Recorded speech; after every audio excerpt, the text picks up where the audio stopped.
Bienvenida a la doctora Leticia Calderón Chelius, quien pues nos va a hablar precisamente de esto. Hace rato nos comentaba que considera que la cuarentena ya se volvió cuareterna. Querida doctora Leticia Calderón Chelius, muy bienvenida y muy buenas tardes.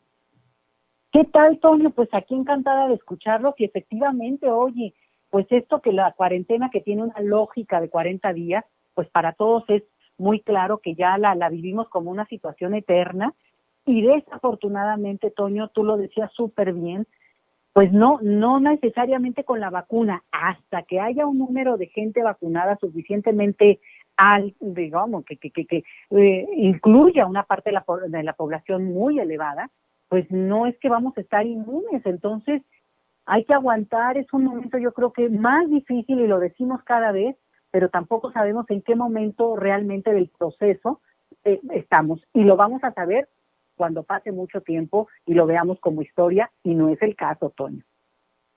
Exactamente.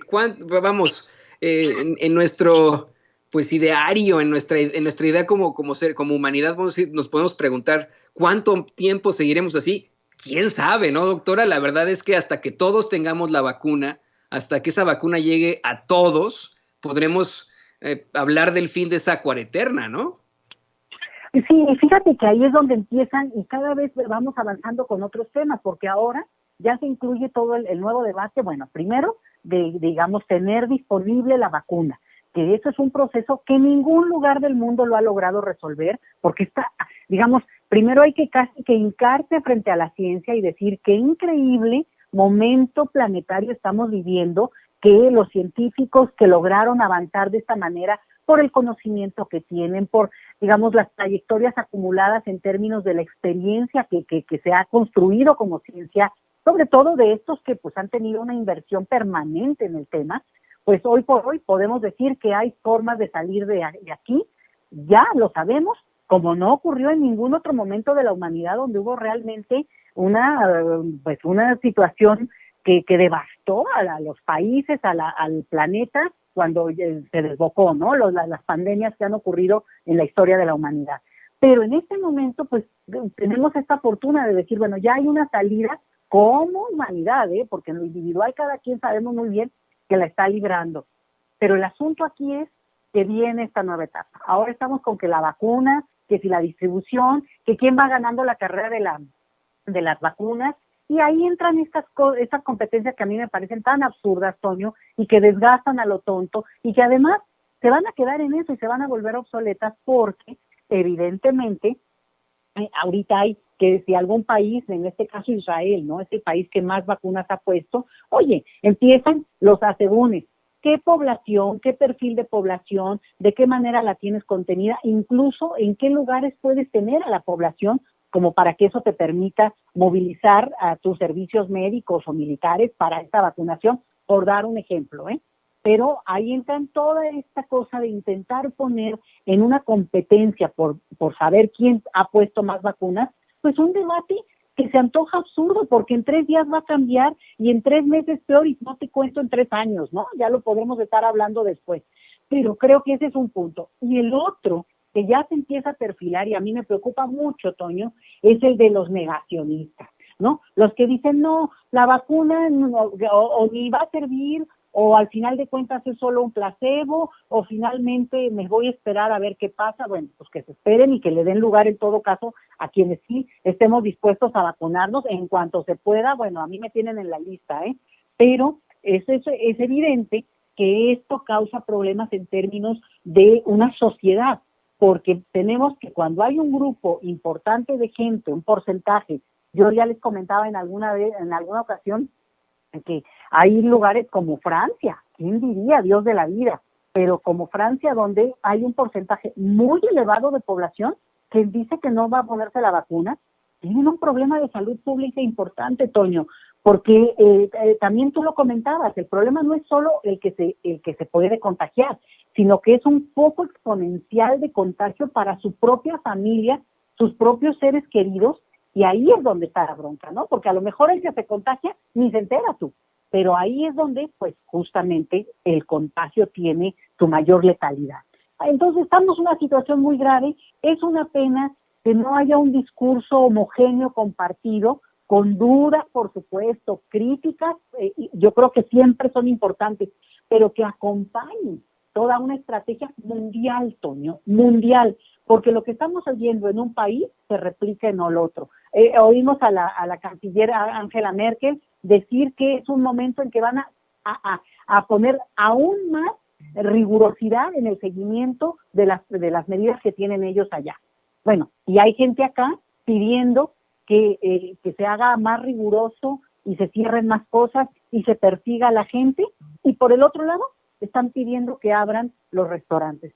Entonces, híjole, es un dilema. Ahora sí que ahí la autoridad no sé cómo le capotea, porque creo que sí, este mensaje que es ambiguo y contradictorio, no creas que está ocurriendo solo en México, pero es obvio que pues aquí es donde aquí en este caso mexicano nos impacta. En Estados Unidos yo no quiero ni decir nada porque creo que están todavía peor que acá, pero en el sentido del discurso y la narrativa que no logra construirse como digamos un faro al que todos hay que dirigirnos, aunque cada quien sabrá cómo va nadando, ¿no? Entonces, sí me parece que esto complica más la cuarentena, porque ya la estamos viviendo como algo que se alarga y alarga, Toño, y ni modo. Es parte de lo que significa el aprendizaje para sobrevivir como grupo, como especie, como familia, como individuo. Si queremos hacerlo, pues tenemos que entender que nos tocó esta experiencia tremenda, inimaginable, más lo que se va acumulando en la semana, ¿verdad, Toño? Porque ahí vienen los otros temas. Así es. Y decía usted, doctor, le voy a pedir a don David que nos grabe. Decía usted que a lo mejor la situación es más difícil aquí en los Estados Unidos. No le voy a decir que no. Además de la pandemia, además de que mucha gente no respeta las reglas y etcétera, pues es increíble, pero varios hispanos, incluidos muchos mexicanos, apoyan a Donald Trump, a pesar de que nos llamó violadores y narcotraficantes, a pesar de separar a niños inmigrantes de sus papás, a pesar de la persecución que la comunidad ha enfrentado en Estados Unidos. Yo pregunto, ¿qué onda con eso? Lo vimos desde las elecciones, pensábamos que a lo mejor eran trolls y bots, pero aquí en nuestros chats, muchas personas, sin considerar esto, muchos mexicanos, nos dicen, es que yo no me siento ofendido de que me digan violador y narcotraficante. Si te queda el saco, que póntelo. O sea, eso nos dicen en los chats, doctora. Y yo estoy anonadado al respecto. Hay algo que es indefendible en estos momentos, y ese es Donald Trump. Bueno, yo estoy de acuerdo contigo en esta parte de lo indefendible de Donald Trump, pero fíjate que yo creo que este análisis que planteas nos permite ir a un punto que es bien interesante, y es que por mucho tiempo, sobre todo en el caso de Estados Unidos, un país de inmigrantes, se ha construido esta idea de que los grupos actúan por origen nacional, ¿no? Que si los irlandeses, que si los franceses, que si la comunidad judioamericana, y en fin, o sea, creo que se ha construido una idea de lo que justamente, ¿no? De estas minorías que tienen intereses compartidos, y en esencia los tienen. Digamos, históricamente y en términos de lo que se ha estudiado, hay coincidencias, pero sin embargo, creo que eso ha nublado la comprensión para poder ubicar que más allá de las nacionalidades hay ideologías, y no tienes que irte lejos, pues cada país puedes verlo, porque cada país tiene una diversidad digamos, en términos de cómo piensa la población, muy diversa, y la derecha es derecha, y la izquierda o el centro lo son en cada país y se replican. Lo que ha pasado en este momento, Toño, es que como que se ha generalizado, se ha ampliado el discurso que puede tener una persona de derecha en Argentina o de derecha en Estados Unidos, más allá de su origen nacional. Dije dos países por mencionar nada más aleatoriamente, ojo, pero creo que esto es interesante porque al final de cuentas nos estamos viendo cómo se repiten incluso los lugares comunes, las mentiras. Bueno, una cosa que es de risa loca cuando tú oyes hablar, por ejemplo, en el mismo discurso, hablar de Trump y hablar de Venezuela, y dices, a ver, ¿en dónde quedó la bolita, no? Cómo hay una confusión ideológica que ha ido construyendo este argumento para poder, digamos, descalificar al que consideran la izquierda extrema y no sé qué tanto. Entonces, ni me meto ahorita en ese punto, pero sí quiero enfatizar el hecho de que nuestra lectura de que por ser de tal nacionalidad, entonces tendría que replicar, por ejemplo, un discurso, en este caso, anti la derecha estadounidense, porque te afecta directamente hasta por tu color de piel, bueno, pues lo que estamos viendo es que hay gente que no lo piensa así, pero tampoco, ni siquiera en México. O sea, muchas veces la propia élite mexicana ha sido mucho más arrasadora y ha devastado mucho más que un estadounidense sajón, digamos, de buena cuna, que cree en los derechos humanos, cree en el derecho de los países a su libre determinación. Entonces, dejemos las etiquetas de lo nacional, porque ya no nos están sirviendo. Yo creo que aquí hay una cuestión ideológica que estamos viendo cómo se articula a nivel internacional, aunque no se han dado, digamos, unos se han dado cuenta y otros no, pero a veces es muy, muy silvestre, muy primitiva, pero la realidad es que lo estamos viendo en cada país y de veras te digo, a veces da risa porque, bueno, ¿cómo puedes tener gente que apoya a Trump desde países como México, vamos a decir, ¿no? O el otro día había una manifestación de trumpistas en Japón. Bueno, Toño, por favor, es digamos, de risa, pero la realidad es que está ocurriendo. Entonces, son de las circunstancias en las que, como actúan y como lo vamos a estar viendo, hay que tener el ojo puesto porque no existe el voto latino como tal. Es evidente que hay una serie de intereses, incluso de clase, de origen socioeconómico, que permiten explicarte mucho más, por ejemplo, cómo vota o cómo no votan algunos grupos, algunas comunidades, y que lo nacional o el origen nacional pues empieza a quedar como secundario en ese sentido. Entonces, para la crisis que estamos viviendo ahora, con la famosa cuarentena, ¿no? Lo pones ahora en el escenario de lo que estamos viendo en el asalto al Capitolio, y sí preocupa, porque frente a una crisis sanitaria, además una crisis política del país, pues que tiene relevancia e impacta a todo el planeta, Toño, y tú que estás más cerquita, pues no me dejarás mentir. Sí, no, esa es la realidad. Yo insisto con eso, para mí sigue siendo indefendible, en otro tipo de lenguaje es indefendible. Y yo quiero recordarle al público consentidor de Sin Censura quién es ese personaje, tiene sus asegúnes, pero de que nos llamó violadores y narcotraficantes, nos llamó violadores y narcotraficantes. De que separó a niños inmigrantes de sus papitos, eso sí lo hizo.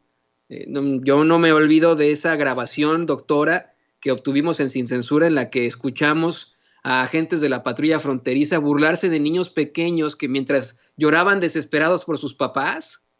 Imagínese usted que nos ve, que nos escucha, burlándose de los niños y todo provocado por un gobierno totalmente racista, discriminador. ¿Podemos defender a alguien así? ¿Podemos seguir hablando de un fraude? Por favor, concienticemos. Y bueno, doctora, ¿qué le parece que vamos a otro tema? Grábenos, don David, porque pues según tengo entendido hay que ponerle ojo al calendario electoral, no solamente en México este 2021, ¿verdad? Así es, Toño, yo creo que eso es lo que se vuelve muy interesante, que más allá, empezamos, digamos, el año con esta elección en Estados Unidos, y ahí nos seguimos con una cantidad muy importante de elecciones que va a haber a lo largo de varias partes del planeta, que yo creo que aquí quienes nos escuchan pues les puede interesar saberlo, porque de repente países tan lejanos, bueno, digamos, algunos muy cercanos y otros tan lejanos, puede ser, bueno, Uganda, en mi caso me es lejano, pero no por eso menos importante, o Somalia, o Laos, pero fíjese, también va a haber elecciones en España, va a haber elecciones en Bolivia, nuevamente va a haber una elección importante, va a haber elecciones para nosotros de gran relevancia en Honduras. Y estoy mencionando algunas para que tengan un poco más esta cuestión de que no somos únicos en el caso de que ahora nosotros estamos enfrascados en el hecho de que va a haber una elección, pero viene una elección importante por la cuestión de la Constitución que se está avanzando en Chile, por ejemplo. Va a haber elecciones también en Alemania y eso implica un cambio interesante de la canciller y del relevo que vendrá en su momento para esa parte del poder, porque no es solo Europa, sino es el gran, la gran potencia que es Alemania. En otros países que también tienen importancia, de interés para nosotros, de cercanía, pues países como Italia tendrán elecciones, y ahí pues Portugal también, por supuesto, también Argentina en el caso de América Latina, y bueno, podría mencionar, la lista es muy larga, pero lo que quiero transmitir es el hecho de que, y de hecho te lo voy a mandar, Toño, porque es interesante el calendario de elecciones para tenerlo en mente, es que a veces pensamos que lo que está pasando de manera inmediata, ¿no? Directa en nuestro entorno, pues es lo que va definiendo parte de lo que vemos, pero en elecciones que puede haber en otro lugar, que haya alguna crisis o que salga a lo mejor librado, también definen cómo se empiezan a dar otros procesos. Por ejemplo, si hay una que, como la que estamos viendo ahora en Washington, ¿no? En Estados Unidos, eso puede tener consecuencias para el mundo entero, pero de entrada, para ustedes los mexicanos que radican en ese país por la cercanía física, vamos, ¿no? Pero en otro sentido, también de intereses económicos, de lo que tenga que ver con relaciones no solo bilaterales, sino también en este caso multilaterales, pues es obvio que ese centro político es fundamental. Pero otros también importan, porque como se resuelven elecciones, por ejemplo, en Honduras mencioné un caso, para nosotros el impacto es inmediato, Toño. Entonces, así como hay un tsunami en términos de lo que puede pasar con un huracán o con un terremoto, como lo hemos vivido, y las consecuencias que eso tiene para la comunidad internacional, más allá de que uno crea que solo te afecta en tu territorio, bueno, las elecciones también son esos procesos que tienen un impacto muy inmediato en los países en los que la relación es, digamos, más cotidiana, más directa. Y por eso, pues sí, les llamo la atención para que lo tengan en mente, para que lo sigan como uno de esos radares que no hay que perder de vista en este 2021. Ahora, y con eso yo me preocupo aún más, Toño, nada de que se ha resuelto y estamos lejos de poder ver una situación más estable en Estados Unidos. Yo creo que estas elecciones van a dejar muy fracturado a ese país, que ya lo estaba, pero que en realidad muchos conflictos que han estado latentes, pero no se han visibilizado, salvo experiencias horribles y terribles como esto que ocurre de manera, digamos, ha ocurrido en la historia de Estados Unidos, que son estas matanzas así por individuos en lo solitario, pero que deciden hacer estas cuestiones irracionales para a los ojos de quienes lo vemos, no con tanta, digamos, vemos otras irracionalidades nuestras, ¿verdad? Obviamente, no se trata de querer decir que un lugar está en paz y el otro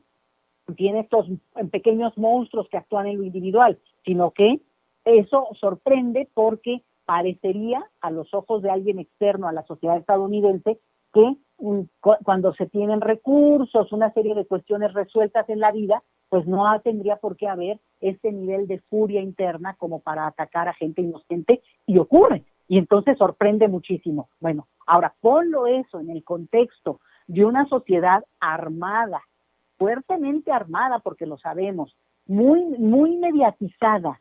Esa es otra cosa, ¿no? Los medios de comunicación tienen un papel en el cual son tan determinantes porque son voceros de intereses cada uno. O sea, no es muy difícil oír un medio de comunicación en el que te vayas a informar y ya.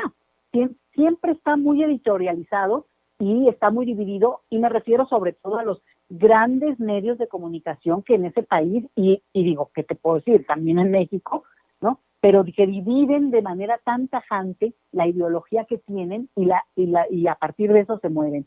Entonces, sí me preocupa mucho porque ese calendario electoral internacional puede sonar muy, digamos, de interés, así como, si tú quieres, digamos, elegante para estar al día, pero si lo vemos en términos de lo que eso puede impactar a una u otra sociedad, y ahora cada vez más en términos, digamos, globales, pues hay que tomarlo en cuenta como con más cercanía, interés, y darle un mínimo reconocimiento a aquellos procesos donde se van, digamos, palomeando de manera exitosa los procesos y se resuelven bien. Y ahí hay que dar una lección, Toño. Qué difícil cuando hay sociedades, digamos, divididas en dos, como es el caso de Estados Unidos, en que si hubiera, pues, digo, tiene que ver con el sistema electoral estadounidense, por supuesto, ¿no? Porque si nos vamos al famoso tema del voto popular, pues sí, gana una opción, pero tienen este sistema, pues mira, la verdad es que eso los divide a la mitad, y entonces pone una sociedad donde hay, pues realmente una situación en la que no se puede resolver así contundentemente por la vía que pues además los estadounidenses han presumido tanto como la vía democrática por excelencia que son las elecciones, y lo son. Ahora, cuando tú tienes un resultado o una que se decanta, digamos, por un el resultado electoral con más amplitud, con más contundencia, evidentemente, y lo hemos vivido en países como México, porque también hemos vivido en algún momento esta cosa de cerradas las elecciones y las consecuencias que eso tiene para la sociedad en su conjunto. Y por eso, pues bueno, qué interesante y qué importante es que la gente participe lo más posible a la hora de poderse expresar en las urnas.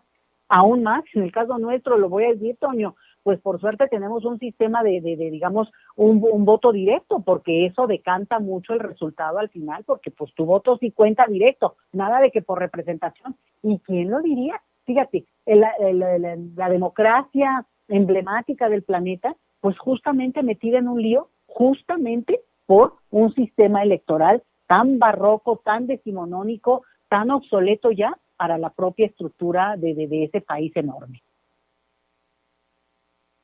Así es, doctora. Esto es algo que tenemos que estar muy, muy pendientes. Por cierto, que se ha anunciado ayer por la cadena CNN, de una vez hay que platicarlo, dieron a conocer un boletín del FBI en el que se habla de protestas armadas en las principales ciudades de los Estados Unidos antes de la toma de posesión este 20 de diciembre. Así lo plantean desde la cadena CNN, así que hay que estar pendientísimos, como bien lo dice la doctora Leticia Calderón Chelius. ¿Qué le parece si nos da a conocer, doctora, sus redes sociales, la forma en la que la gente se puede poner en contacto con usted? Mucha gente siempre quiere saber de usted, de cómo va la cosa, y etcétera. Platíquenos sus redes sociales, por favor. Claro que sí, Toño, te lo súper agradezco. Bueno, pues me pueden ubicar por @migrantólogos en Twitter o @letichelius, que es un Twitter más personal. Y también, pues, si tienen interés de conocer, digamos, más la trayectoria más académica, si tú quieres, o la de mis colegas en el Instituto Mora, pues muy fácil, www.institutomora.edu.mx, y bueno, van a poder ubicar también, pues, perfiles muy interesantes. Por cierto, yo te voy a decir una cosa aprovechando el viaje, Toño, que una de las más importantes colecciones sobre historia de Estados Unidos que se ha escrito desde América Latina es producto de la coordinación de colegas míos del Instituto Mora, y está a disposición de cualquiera que lo quiera leer, además de documentos originales que en su momento fueron traducidos, pero una capacidad de escribir de manera, digamos, de reconstruir la historia, pero sin tener este sesgo desde el país de origen, Estados Unidos, sino como una lectura, digamos, neutral de historiadores, gente muy seria. Bueno, pues por favor acérquense digamos, porque menciono ese tema ahorita porque estamos en el tema de lo que está ocurriendo en Estados Unidos, entonces podrían tener ese interés, y sobre todo pues los mexicanos que radican en Estados Unidos, tener otra lectura también para complementar no solo la visión estadounidense en este tema, Toño. Así es, esto es muy importante para revisarlo. Y doctora, pues como siempre, muchísimas gracias por este enlace, por este comentario, pues muy interesante diálogo, muy interesante diálogo que tenemos usted y yo, y con el equipo de Sin Censura, con el público consentidor de Sin Censura. Siempre es muy enriquecedor, y pues nos vemos la próxima semana. Así es, Toño, gracias siempre, cuídate mucho, y también un abrazo para que se mejore Vicente Serrano, que siempre se le piensa y se le recuerda con mucho cariño, para que ya lo podamos oír también en vivo y a todo color, ¿sale? Abrazos por allá. Así es, con muchísimo gusto le mandamos ese abrazo virtual a Vicente Serrano. Gracias a la doctora Leticia Calderón Chelius, usted lo sabe perfectamente, especialista, experta en temas migratorios y por supuesto investigadora del Instituto Mora.